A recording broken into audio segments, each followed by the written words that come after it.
ദൈവ തിരുനാമത്തിന് മഹത്വമുണ്ടാവട്ടെ. Bible reading പ്രോഗ്രാമിൽ സംബന്ധിക്കുന്ന ഏവർക്കും കർത്തൃനാമത്തിൽ സ്നേഹവന്ദനം. ആവർത്തന പുസ്തകം 27-ാം അധ്യായം നമ്മളിന്ന് വായിക്കുന്നു. 27-ാം അധ്യായത്തിൻ്റെ 1 മുതൽ 10 വരെയുള്ള വാക്യങ്ങളിൽ മോശ ഇസ്രായേൽ ജനത്തോട് പറയുന്നു, നിങ്ങൾ വാഗ്ദത്ത നാടായ കനാനിൽ ജോർദാൻ കടന്ന്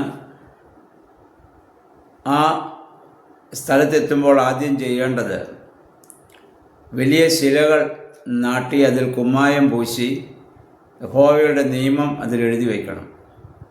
എന്നിട്ട് ഏബാൽ പർവ്വതത്തിൽ അത് നാട്ടിവെക്കണം. എന്തിനാ നാട്ടിവെക്കുന്നത് ചോദിച്ചാൽ, താഴ്വരയിലൂടെ പോകുന്നവരൊക്കെ ഈ കല്ല് കാണുകയും അതിലെഴുതി വച്ചിരിക്കുന്നതായ നിയമം ഓർക്കുകയും അതനുസരിച്ച് ജീവിക്കാൻ ശ്രമിക്കുകയും ചെയ്യണമെന്നുള്ളതാണ്. ഇന്നത്തെ പോലെ പേപ്പറോ മറ്റു കാര്യങ്ങളൊന്നും അക്കാലങ്ങളിലില്ലല്ലോ. അതുകൊണ്ട് കല്ലുകളിൽ കുമ്മായം പൂശി കല്ലുകളിൽ അത് വലിയ അക്ഷരങ്ങളിൽ എഴുതി വയ്ക്കുകയാണ്. ഇതിനു മുൻപ് നമ്മൾ നേരത്തെ കണ്ടിരുന്നു, യഹോവയുടെ നിയമം നിൻ്റെ കട്ടളപ്പടിമേൽ, നിൻ്റെ നെറ്റിമേൽ, നിൻ്റെ കയ്യിൽ, നീ നടക്കുന്നിടത്തൊക്കെ എഴുതി വയ്ക്കണം എന്ന് പറഞ്ഞാൽ എപ്പോഴും ആ നിയമം നിന്നെ ഓർമ്മിപ്പിക്കാൻ വേണ്ടിയിട്ടാണ്.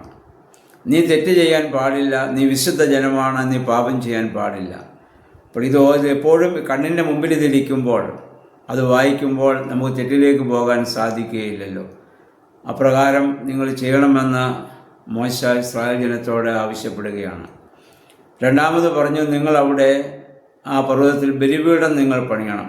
ബലിപീഠം പണിയുമ്പോൾ കല്ലുകൾ വെട്ടിയെടുക്കുമ്പോൾ അതിൽ മഴു അല്ലെങ്കിൽ ഇരുമ്പായുധം കൊണ്ട് വെട്ടിയെടുക്കാൻ പാടില്ല, കല്ല് ചെത്തിമിനിക്കാൻ പാടില്ല.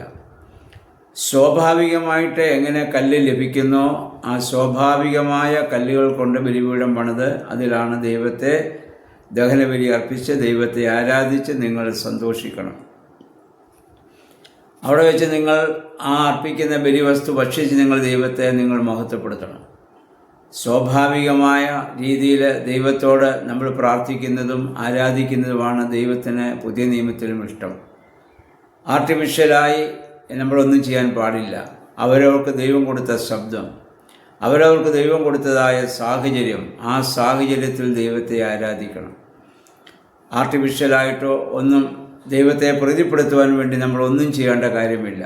നമ്മുടെ സ്വാഭാവികമായ എല്ലാ അവസ്ഥകളെയും ദൈവമാണ് നമുക്ക് തരുന്നത്. ആ അവസ്ഥയിൽ ദൈവത്തെ പ്രാർത്ഥിക്കുകയും ആരാധിക്കുകയും ചെയ്യുന്നതാണ് ദൈവത്തിന് ഏറ്റവും ഇഷ്ടം. അപ്പം അതുകൊണ്ടാണ് നീ ചെത്തിമിനിക്ക കല്ലുകൾ കൊണ്ടോ ഒന്നും നീ ബലിപീഠം പണിയേണ്ട കാര്യമില്ല. ലഭിക്കുന്ന കല്ല് എങ്ങനെയാണോ നിനക്ക് ആ കല്ല് നിനക്ക് ലഭിക്കുന്നത് അതനുസരിച്ച് നീ ബലിപീഠം നിൻ്റെ സാഹചര്യം അനുസരിച്ച് നീ ചെയ്താൽ മതി എന്നുള്ളതാണ്. 11 മുതൽ 26 വരെയുള്ള വാക്യങ്ങൾ 12 ശാപങ്ങളെക്കുറിച്ച് നമ്മളിനി വായിക്കുകയാണ്. ഇസ്രായേലിലെ 12 ഗോത്രങ്ങളിൽ 6 ഗോത്രങ്ങൾ വീതം രണ്ടായിട്ട് അവരെ തിരിക്കുന്നു. എന്നിട്ട് അനുഗ്രഹിക്കുവാനായി 6 ഗോത്രങ്ങളും അല്ലെങ്കിൽ ഏതെല്ലാമാണ് ശാപമെന്ന് പറയാനും ശപിക്കാനായി 6 ഗോത്രങ്ങളെ ഇവിടെ വേർതിരിക്കുന്നതായി നമ്മൾ കാണുന്നു. അതായത് അനുഗ്രഹിക്കാനായിട്ട് വേർതിരിച്ച ഗോത്രങ്ങൾ ഒന്ന് ശിമെയോൻ, ലേവി, യൂദ, ഇസാക്കാർ, ജോസഫ്, ബെഞ്ചമിൻ. ശപിക്കാനായി വേർതിരിച്ചതായ ഗോത്രം ഒന്ന് Reuben, Gad, Asher, Zebulun, than, Naphtali. എന്നിട്ട് ഇവരിങ്ങനെ ആ പർവ്വതമുകളിൽ കയറി നിൽക്കണം. അപ്പോൾ ലേവ്യ പുരോഹിതൻ ഏതെല്ലാമാണ് ശാപം ഉണ്ടാക്കുന്ന കാര്യങ്ങളെന്ന് പറയും. അത് അങ്ങനെയുള്ളവർ ശപിക്കപ്പെട്ടവർ ആമീൻ എന്ന് ജനം ഏറ്റുപറയുകയും ചെയ്യണം. അവരെ കൊണ്ടത് ഏറ്റുപറയിപ്പിക്കുകയും വീണ്ടും വീണ്ടും ഓർമ്മപ്പെടുത്തുകയും ചെയ്യുന്നത് അവരെ തെറ്റ് ആവർത്തിക്കാതിരിക്കാൻ വേണ്ടിയാണ്, തെറ്റ് ചെയ്യാതിരിക്കാൻ വേണ്ടിയിട്ടാണ്. അപ്പം അന്നത്തെ സാധാരണ ജനങ്ങൾ അവർക്ക് ഓരോ കാര്യങ്ങൾ വരുമ്പോൾ ജീവിത സാഹചര്യങ്ങളിൽ ദൈവത്തിൻ്റെ കൽപ്പനകളൊക്കെ മറന്നു പോകാൻ സാധ്യതയുണ്ട്. അത് മറന്നു പോകാതെ എപ്പോഴും ഓർമ്മയിരിക്കുന്നതിന് വേണ്ടിയിട്ടാണ്. അപ്പോൾ ശാപകരമായ 12 കാര്യങ്ങൾ പറഞ്ഞ ഒന്ന്, ദൈവത്തിന് നിന്ദ്യമായ വിഗ്രഹം ഉണ്ടാക്കുകയോ ശില്പവേല ഉണ്ടാക്കുകയോ ചെയ്യുന്ന അങ്ങനെയുള്ളതിനെ രഹസ്യത്തിൽ ഉണ്ടാക്കുകയും അതിനെ ആരാധിക്കുകയും ചെയ്യുന്നവൻ, അപ്പോൾ ജനങ്ങൾ പറയണം അവൻ ശപിക്കപ്പെട്ടവനാണ്, ആമീൻ. എന്ന് പറഞ്ഞാൽ ഒരിക്കലും അവരങ്ങനെ ചെയ്യാൻ പാടില്ല. ഇതിനു മുമ്പ് അനേക പ്രാവശ്യം യഹോവയെ ജാതികളുടെ രീതിയാണല്ലോ വിഗ്രഹങ്ങളുണ്ടാക്കി അത് ദൈവമെന്ന് പറഞ്ഞ് അതിനെ ആരാധിക്കുക. അതാണ് എപ്പോഴും യഹോവയായ ദൈവം വെറുക്കുന്ന ഒരു കാര്യം. അതൊന്നാമത് പറയുന്നു. രണ്ടാമത് പറയുന്നു, അപ്പനെയോ അമ്മയോ നിന്ദിക്കുന്നവൻ. അപ്പനെയും അമ്മയും ബഹുമാനിക്കണം, ദീർഘായുസ്സുണ്ടാകാനും നന്മയുണ്ടാകാനും മാതാപിതാക്കളെ ബഹുമാനിക്കണമെന്ന് കർത്താവ് കൽപ്പന കൊടുത്തിട്ടുണ്ട്. അത് കല്ലിന്മേൽ എഴുതി വച്ചിട്ടുമുണ്ട്. എന്നിട്ട് അതിന് വിരുദ്ധമായി അവരെ നിന്ദിക്കുന്നവൻ അവൻ ശപിക്കപ്പെട്ടവനാണ്. 3, അയൽക്കാരൻ്റെ അതിര് മാറ്റുന്നവൻ. ഓരോരുത്തർക്കും ഓരോ പ്രദേശം കൊടുത്തിട്ടുണ്ട്, ഓരോ സ്ഥലങ്ങൾ വീതിച്ച് കൊടുത്തിട്ടുണ്ട്. അപ്പം അയൽക്കാരനുള്ള യാതൊന്നിനെയും മോഹിക്കരുതെന്നുള്ള കൽപ്പനയുടെ ലംഘനമാണത്. അങ്ങനെ അവൻ്റെ ആ അതിര് മാറ്റുന്നവൻ ശപിക്കപ്പെട്ടവൻ. 4 പറയുന്നു, കുരുടനെ വഴിതെറ്റിക്കുന്നവൻ. കുരുടന് കാഴ്ചയുള്ളവനല്ല, അവനെ നേരായ വഴിയിലൂടെ അത് നടത്തുന്നതിന് പകരം അവനെ വഴിതെറ്റിക്കുക. അല്ലെങ്കിൽ ഇന്നത്തെ രീതി നമ്മൾ ചിന്തിച്ചാൽ അറിവില്ലാത്തവനെ നമ്മളവനെ ചൂഷണം ചെയ്യുകയാണ്. ആ അറിവില്ലായ്മയെ ചൂഷണം ചെയ്ത് നമ്മൾക്ക് ഇത് കബളിപ്പിക്കാൻ പാടില്ല. അപ്പോൾ അതാണ് ഇന്നത്തെ കാലഘട്ടവുമായി ചിന്തിക്കുമ്പോൾ നമുക്ക് ഇത് മനസ്സിലാക്കേണ്ടത്. 5 പറഞ്ഞു, പരദേശി, അനാഥൻ, വിധവ എന്നിവർക്ക് നീതി നിഷേധിക്കുന്നവൻ. അവർക്ക് വേണ്ടി വാദിക്കുവാൻ ആരുമില്ല. അപ്പോൾ നീതിപീഠത്തിലിരിക്കുന്നവർ അവർക്ക് അല്ലെങ്കിൽ കൈക്കൂലി കൊടുക്കുവാനോ അല്ലെങ്കിൽ സ്വാധീനിക്കാനോ യാതൊരു നിർവാഹമുള്ളവരല്ല. അപ്പം അങ്ങനെയുള്ളവർക്ക് ഒരു കാരണവശാലും നീതി നിഷേധിക്കാൻ പാടില്ല. അങ്ങനെയുള്ളവരുടെ കൂടെയാണ് ദൈവമെന്ന് നമുക്കറിയാം. അപ്പോൾ അതുകൊണ്ട് അങ്ങനെയുള്ളവരെ കാര്യങ്ങളെക്കുറിച്ച് മുമ്പ് അനേക പ്രാവശ്യം ദൈവം പറഞ്ഞതൊക്കെ നമ്മൾ ഓർക്കുക.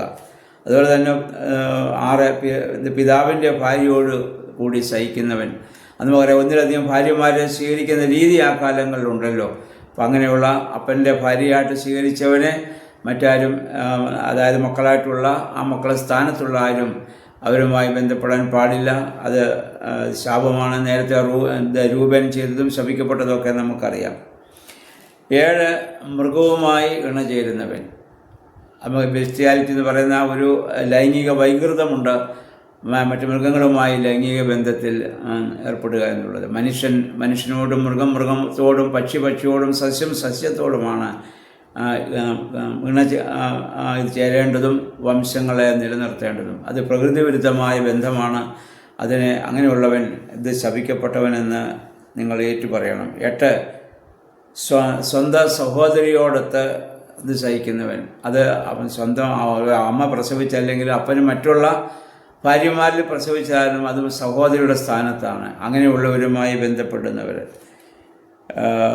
9, അമ്മായിയമ്മയോടുകൂടി ഇത് സഹിക്കുന്നവൻ. അത് അമ്മയുടെ സ്ഥാനത്താണ്.